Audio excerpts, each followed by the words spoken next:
PDM प्रत्याशी के समर्थन में जनसभा को संबोधित करने कौशाम्बी की करारी पहुंचे अजदुद्दीन ओवैसी और सिराथू विधायक पल्लवी पटेल। नमस्कार, आप देखना शुरू कर चुके हैं वॉइस ऑफ कौशाम्बी। आपके साथ मैं साक्षी। आइए बढ़ते हैं इस वक्त की बड़ी खबर की ओर। उत्तर प्रदेश के कौशाम्बी जनपद पहुंचे एआईएमआईएम प्रमुख अजदुद्दीन ओवैसी और सिराथू विधायक पल्लवी पटेल दोनों ने पीएम मोदी और अखिलेश यादव व राहुल गांधी पर जमकर हमला बोला। ओवैसी ने अखिलेश यादव पर भी कसा तंज। अजदुद्दीन ओवैसी ने कहा कि पिछड़ा, दलित और मुस्लिम को अगर न्याय चाहिए तो पीडीएम के प्रत्याशी नरेंद्र सरोज को जिताना ही पड़ेगा। नरेंद्र सरोज के समर्थन में सपा से सिराथू विधायक पल्लवी पटेल भी रही मौजूद। पल्लवी पटेल ने भी सपा पर जमकर साधा निशाना। पल्लवी पटेल ने अखिलेश यादव को लेकर कहा कि अभी कल सिराथू के नियमितपुर में भई आए थे और कोई भी ये नहीं देखा कि इतनी बड़ी बड़ी होर्डिंग लगी है, लेकिन उसमें मुस्लिमों के नेता कहे जाने वाले और समाजवादी पार्टी में अपनी जी जान लगाने वाले व सपा के लिए जो जेल में बंद है आजम खान, उनकी 1 इंच की भी किसी भी बैनर में फोटो नहीं लगाई गई। फिर भी भैया कहते हैं कि मुस्लिमों का साथ देते हैं। वहीं पर अजदुद्दीन ओवैसी ने अखिलेश यादव पर तंज कसते हुए कहा कि भैया पर जान कुर्बान करने से कोई फायदा नहीं है, भैया सिर्फ दरी ही बिछवाएंगे। ओवैसी ने जनता से हाथ उठवाकर पूछा कि आप पीडीएम के प्रत्याशी नरेंद्र सरोज को वोट करेंगे या नहीं। वहीं समर्थकों ने हाथ खड़े कर वोट करने का सबूत दिया। वहीं पर कार्यक्रम के दौरान जनसैलाब देखने को मिला। Voice of Kaushambi news channel से तालिब सिद्दीकी की रिपोर्ट। वीडियो को ज्यादा से ज्यादा शेयर करें। धन्यवाद।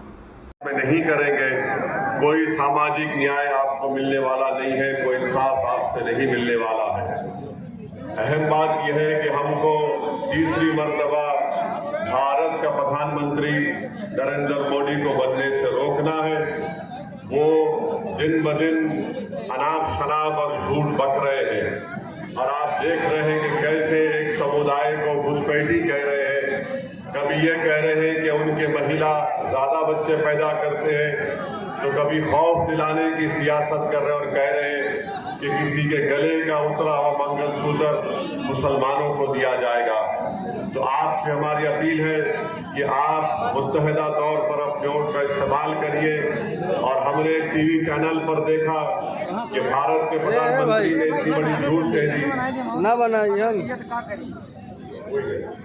बोले हैं आपको बोले तो ठीक है। अभी हमको थोड़ा वक्त मिला है 10-15 मिनट का, तो ज्यादा आपके सामने बोल पाएंगे।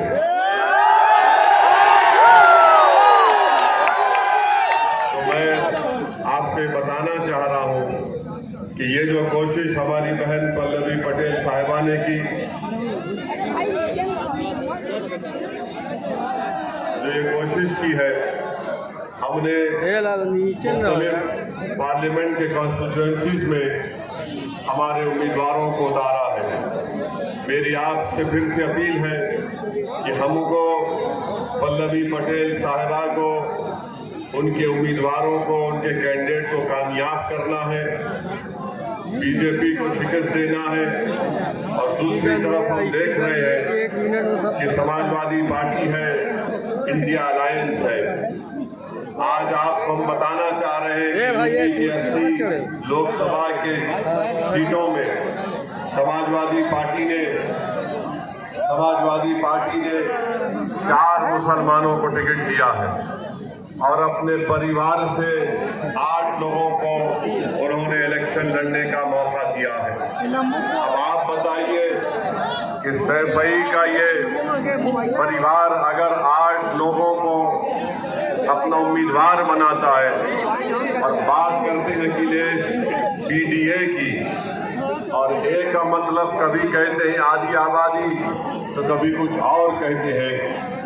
आपने 2014 में समाजवादी पार्टी को बहुत वोट दिया, तब भी वो बीजेपी को रोक नहीं सके। आपने 2017 में समाजवादी पार्टी को वोट दिया, तब भी वो बीजेपी को नहीं रोक सके। 19 का पार्लियामेंट का चुनाव आया, आप उनको नहीं रोक पाए।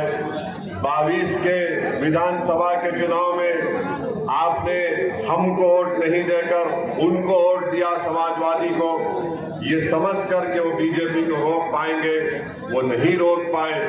आज फिर आपके दरमियान में आ रहे और कह रहे हैं कि हमको वोट दे दो, हम बीजेपी को रोक पाएंगे। मैं आपसे जिम्मेदारी के साथ कह रहा हूं कि अखिलेश यादव की बस की बात नहीं है। बीजेपी को रोकना, अगर कोई बीजेपी को रोक सकता है तो ये जो पीडीएम बना है जिसमें पिछड़ा, दलित और मुसलमान है, ये बीजेपी को और संघ परिवार को रोक सकते हैं उत्तर प्रदेश और पूरे देश में। कि आप अपने वोट का नुकसान मत करिए। हम आपसे वादा भी कर रहे हैं कि इंशाअल्लाह ताला ये हमारा जो पीडीएम बना है, हम अपनी बहन के साथ सिर्फ इस पार्लियामेंट के चुनाव की हद तक नहीं रहेगा, बल्कि उत्तर प्रदेश में इसको और लेकर आके जाएंगे। तो आपको बताना जरूरी समझते हैं कि समाजवादी तो नाम लेती है सामाजिक न्याय का, मगर जब सामाजिक न्याय की बात अखिलेश यादव करते हैं तो कभी उनकी जबान से लफ्ज मुसलमान नहीं निकलता। और उन्हें कहा कि पीडीएम में एम का मतलब मुसलमान होगा। और आज आप देखते हैं कि जिस बेबाकी के साथ वो इस काज को लेकर आगे बढ़ रही हैं, हम भी उनके साथ खड़े हैं। और हमारी भी कोशिश ये है कि उत्तर प्रदेश में सही मानों में पिछड़ों को उनका हिस्सा मिले, दलितों को उनका हिस्सा मिले, मुसलमानों को उनका जायज मुकाम मिले। आज उत्तर प्रदेश हो या हमारा वतन अजीज भारत हो, लफ्ज मुसलमान जब आ जाता है सब लोग पीछे हट जाते हैं। बताइए, अगर भारत की जमहूरियत को मजबूत करना है तो यहाँ पर पिछड़े समाज को, हर एक को उनका हक मिलना चाहिए। मगर हम देख रहे हैं कि लोग धोखा खा जाते हैं समाजवादी पार्टी के दिल फरेब बातों को सुनकर। मगर चुनाव हो जाता है, उसके बाद अखिलेश यादव को किसी की फिक्र नहीं होती है। मेरी आपसे गुजारिश है, ये पार्लियामेंट का चुनाव भारत की तारीख का एक बहुत अहम और बड़ा ही नाजुक पार्लियामेंट का चुनाव है। आप अपने के वोट का सही इस्तेमाल करिए। और आपके सामने हमारे भाई नरेंद्र सरोज है, ये कैंडिडेट है, इनका इंतखाबी निशान सिंबल एनवलप है। आप उनका वोट, अपना वोट इस्तेमाल करिए, उनको कामयाब करिए। दूसरी जानिब बीजेपी है। 10 साल से नरेंद्र मोदी ने भारत में भारत के युवाओं को, नौजवानों को बेरोजगारी उनका मुकद्दर बनाकर रख दिया। आज रोजगार नहीं दे पाते हैं और नरेंद्र मोदी के पास इसका कोई जवाब नहीं है। महंगाई आसमान को छू रही है। मैं आपको याद दिलाना चाहूंगा कि 2022 के विधानसभा के चुनाव में जब तीसरे मरहले की मतदान हो चुका, उस वक्त नरेंद्र मोदी ने उत्तर प्रदेश की आवाम के दरमियान में आकर कहा था कि मोदी आपसे वादा कर रहा है कि जितने चुट्टा जानवर फिर रहे, मोदी उनको उसका इंतजाम करेगा। बताइए, आज उत्तर प्रदेश में सबसे बड़ा मसला ये तमाम के तमाम जो जानवर जो रोडों पर फिरते हैं, किसानों की खेत खा लेते हैं, और जब वो गरीब किसान जाकर उनसे पूछता है कि भैया हमारे खेत को नुकसान हो गया, तो गवर्नमेंट की तरफ से कहा जाता है बाबा और योगी ने आपको 500 रुपए का इनाम दिया है, ये 500 रुपए रख लीजिए। आप बताइए, रात में खेत में जानवर घुस जाते हैं, जिसका वादा नरेंद्र मोदी ने किया। नरेंद्र मोदी ने विधानसभा के चुनाव में कहा था कि मोदी आपको वादा कर रहा है। आज भारत के प्रधानमंत्री तो आराम से दिल्ली में अपने महल में आराम कर रहे हैं, मगर उत्तर प्रदेश का गरीब और किसान परेशान है इन जुट्टा जानवरों से। इसका कोई पुख्तान हाल नहीं है। आज आप देखते हैं कि नरेंद्र मोदी कहते हैं कि मैंने गरीबों को गैस का सिलेंडर दिया। मोदी जी, कभी किसी गरीब के घर में आप चले जाइए, 1 या 2 गैस का सिलेंडर के बाद वो गरीब परिवार गैस का सिलेंडर खरीद नहीं सकता, उनके पास उतने पैसे नहीं हैं। वही लकड़ियों पर खाना पकता है, वही धुआं निकलता है हमारी बहनों के लिए। फिर तीसरा नरेंद्र मोदी कहते हैं कि मैंने प्रधानमंत्री आवास योजना में घर दिए। अरे कहाँ दिए आप बताओ ना हमको। मैंने प्रधानमंत्री आवास योजना के लिए, मुद्रा लोन के लिए और ये गैस के सिलेंडर की स्कीम के लिए मैंने आरटीआई एप्लीकेशन डाला, मगर कभी इसका जवाब नहीं आता है। तो मेरी आप तमाम से अपील है कि आपको देख समझकर अपने वोट का इस्तेमाल करना है। अभी हम आ रहे थे तो रास्ते में नरेंद्र मोदी का हमने एक वीडियो देखा। नरेंद्र मोदी जिस सफाई के साथ झूठ को बोलते हैं, शायद ही कोई इस तरह से झूठ बोल सकता होगा। भारत के प्रधानमंत्री ने कहा, एक टीवी चैनल को इंटरव्यू देते हुए कहा कि मैंने गाजा में जो इजरायली जालिम हुकूमत बमबारी कर रही थी, मोदी ने कहा कि मैंने यहां से अपने एक आदमी को भेजाया ताकि वो जाकर बेंयामिन नेतन्याहू से कहे कि रमजान के महीने में बमबारी मत करो। नरेंद्र मोदी इतना झूठ क्यों बोलते हैं आप? यकीनन एनएसए गए थे, सुनिए यकीनन एनएसए गए थे, मगर पूरे रमजान में जालिम इजरायलियों ने गाजा के फलस्तीनियों पर बम बरसाते रहे। आज 16,000 बच्चे मर गए नरेंद्र मोदी गाजा में, 15,000 महिला मर चुकी है, 12 लाख अवाम बेघर हो चुकी है। एक नहीं, दो नहीं, करीब 20,000 के करीब बिल्डिंगें इजराइल ने बर्बाद कर दिया। और भारत के प्रधानमंत्री झूठ बोलकर कह रहे कि मैंने भिजाया था इजराइल को। ये मुझे खामखा घेर लेते हैं मुसलमानों के नाम लेकर। मोदी जी, कोई नहीं घेरता, आप घेरने का काम करते हैं, मगर इंशाअल्लाह ताला अब हम आपके घेरे को तोड़कर निकलेंगे इंशाअल्लाह।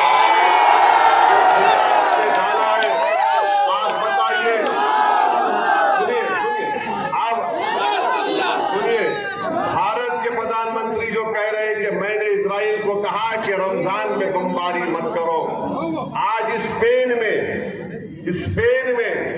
एक भारत की कश्ती जिसमें 27 टन का हथियार था, असला था, एक्सप्लोजिव थे, उसको स्पेन की हुकूमत ने कहा कि तुम स्पेन में आकर कश्ती को अंदर नहीं ला सकते। वो चेन्नई से जा रही थी इजराइल को। बोलो प्रधानमंत्री, क्या ये सच है या झूठ है? अरे आप दे रहे हैं इजराइल को असला। हैदराबाद में एक एल्बिट कंपनी है, वहां से ड्रोन बनकर जा रहे हैं और भारत के प्रधानमंत्री कह रहे हैं कि मैंने इजराइल को कहा था कि रमजान में बमबारी मत करो। अरे मोदी जी, अगर आप इतने ताकतवर हैं तो इजराइल ने तुम्हारी बात क्यों नहीं सुनी? जब आपके भक्त कहते हैं कि मोदी जी ने यूक्रेन में जंग रुका दी, तो ये तो छोटी बात थी। नेतन्याहू तो आपका बड़ा करीबी दोस्त है, आप तो उसको गले लपेटते हैं जब कभी भी आप मिले उससे। बताओ कितना झूठ आप बोलेंगे मेरे अजीज दोस्तों और बुजुर्गों। फिर भारत के प्रधानमंत्री टीवी के इंटरव्यू में कहते हैं कि यकसान civil code, uniform civil code, मिसाल देते हैं छोटे बच्चों को बिठाकर। मोदी जी, आप छोटे बच्चों को बिठाकर कुछ भी बोल सकते हैं, मगर असदुद्दीन ओवैसी जानता है कि आप क्या करना चाहते हैं। यूनिफॉर्म सिविल कोड की बात नरेंद्र मोदी करेंगे और उत्तर प्रदेश में धर्म परिवर्तन का कानून लेकर आते हैं, लव जिहाद का कानून बनाते हैं। बताओ वो यूनिफॉर्म सिविल कोड और यह कानून कैसे एक जगह जमा हो सकते हैं? बताओ उत्तराखंड में जो बीजेपी ने यकसान सिविल कोड यूसीसी बनाया, वो ये कहता है कि मुसलमान अपनी शादी निकाह से नहीं करेगा, गवाह नहीं होंगे और दुल्हन को मेहर नहीं मिलेगा, उसकी शादी होगी तो स्पेशल मैरिज एक्ट के तहत होगी। बताओ नरेंद्र मोदी, आप यूसीसी की मिसालें देते हैं, 1400 करोड़ टैक्स रिबेट आपने उन तमाम समाज को दिया जो मुसलमान और ईसाई नहीं है, आप क्यों नहीं हमको देते? भारत के प्रधानमंत्री एक और झूठ बोलते हैं, पूरे देश में जाकर झूठ बोल रहे हैं। कि मुसलमानों को आरक्षण दिया जाएगा, दलितों का और पिछड़ा समाज से लेकर। नहीं नरेंद्र मोदी, आपने गलती की। हमको दलितों का हिस्सा नहीं चाहिए, हमको पिछड़ा समाज का हिस्सा नहीं चाहिए। हम यही कह रहे हैं कि इंसाफ करो। भारत के संविधान में दफा 15 और 16 के तहत आप हमसे इंसाफ करो। मैं आपको बता रहा हूं, आज नरेंद्र मोदी बाबा साहिब अम्बेडकर की बात करते हैं, मगर वही बाबा साहिब अम्बेडकर के संविधान को खत्म करना चाहते हैं। कैसे खत्म करना चाहते हैं? नरेंद्र मोदी की सरकार ने इकोनॉमिक वीकर सेक्शन के ऊपर 10% रिजर्वेशन दे रहे हैं। किसमें दे रहे हैं? तालीम में और रोजगार में। अब ये 10% में न दलित जा सकता है, इस 10% में न अदर बैकवर्ड क्लास के पिछड़ा लोग जा सकते हैं, और ये 10% सिर्फ अपर कास्ट लोगों के लिए मोदी ने किया। बताओ नरेंद्र मोदी, जो आबादी का 80% हिस्सा है, आप उनसे कह रहे हैं कि तुम 27% या 50% में अपना खेल खेलो, और जो इस देश के 10% हिस्सा है, 20% हिस्सा है, नरेंद्र मोदी उनको 10% हिस्सा दे रहे हैं। बोलो मोदी, किसका रिजर्वेशन आप छीन रहे हैं? आप दलितों का हिस्सा मार रहे हैं, बैकवर्ड क्लास का हिस्सा मोदी मार कर देना चाहते हैं। और याद रखिए, ये 400 पार की बात जो बीजेपी कर रही है, वो संविधान को बदल देंगे। अगर आपको मेरी बात का यकीन नहीं है तो जाकर मेरी भाषण के बाद इंटरनेट पर देख लो, आसाम का मुख्यमंत्री क्या कह रहा है। आसाम का मुख्यमंत्री कह रहा है कि 400 दे दो, हम काशी मथुरा भी छीन लेंगे, हम पाकिस्तान से पीओके ले लेंगे। मोदी जी, 10 साल से आप क्या कर रहे थे? 10 साल से आप पीओके ले रहे थे, मगर आपने पीओके नहीं लिया। तो मालूम हुआ 10 साल से नरेंद्र मोदी सिर्फ चाय पी रहे थे और सो रहे थे। अब चुनाव आ गया तो मोदी कह रहे हैं कि पीओके ले लेंगे। मोदी जी, पीओके ले लीजिए ना। भारत की संसद में हमने, हमारे बुजुर्गों ने एक रेजोल्यूशन पास किया था कि वो भारत का हिस्सा है। अरे आप 10 साल से क्या कर रहे हैं? मगर आप भाजपा के लोगों से पूछो तो बोलेंगे पीओके ले लेंगे। जब उनसे पूछो चीन का क्या करोगे, चीन भारत की 2000 स्क्वायर किलोमीटर जमीन पर कब्जा करके बैठा है, तो नरेंद्र मोदी और बीजेपी के लोग सन्नाटे में आ जाते हैं। भारत के प्रधानमंत्री मोदी कहते हैं कि मैंने जिंदगी में कभी हिंदू मुस्लिम नहीं किया। आपको यकीन है? मोदी जी कह रहे हैं कि मैंने कभी नहीं किया। मोदी जी, ये कब्रिस्तान शमशान का मैंने कहा था, 80-20 मैंने कहा था। कपड़े देखकर पहचानो, किसने कहा था? मेरे भाई, आज भारत के प्रधानमंत्री कहते हैं कि हम मुस्लिम महिलाएं ज्यादा बच्चे पैदा करती हैं। झूठ है, घुसपैठी कहते हैं। अब फिर देश के प्रधानमंत्री हैं, 133 करोड़ जनता के प्रधानमंत्री हैं, मगर मोदी कहती है कि 15% लोगों को ज्यादा दे दिया जाएगा। अरे मोदी जी, आपको इतनी नफरत क्यों है? इतनी नफरत क्यों है आपको? ये देश, भारत जो हमारा देश है, मेरे मरने के बाद भी, आप तमाम के दुनिया के चले जाने के बाद भी, मोदी जी के जाने के बाद भी देश भारत रहेगा। मोदी जी, भारत को कमजोर करने का काम मत करो, झूठ बोलना कम करो, सच्चाई को बयान करो। अगर सच्चाई को नहीं बोल सकते मोदी जी, तो कम से कम झूठ को तो आम मत करो, नफरत को आम मत करो। आप कब तक पिछड़ा, दलित और मुसलमान को आप इस तरह से नफरत फैलाते रहेंगे उनके बारे में? जब कभी भी आप देख रहे हैं भारत के प्रधानमंत्री का भाषण होता है, अमित शाह कहते हैं कि ईद मनाएंगे मगर दूसरी जगह नहीं जाएंगे। अरे आखिर क्यों? आप 10 साल में आपने कितने नौकरी दिए बताओ?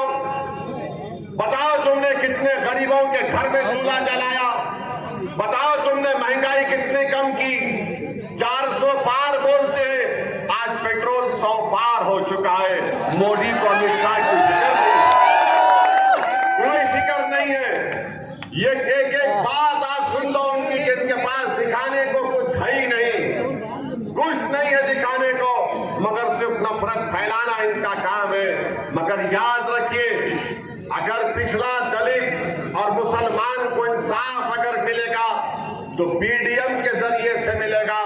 हमारी बहन पल्लवी पटेल साहिबा ने एक बहुत बड़ा बोझ उठाया है। हम आपसे अपील करने आए हैं कि आप उनका साथ दीजिए। ये हमारे दुश्मन जो सियासी दुश्मन है वो बोलेंगे ओवैसी वोट काटने आया है, ओवैसी बी टीम है।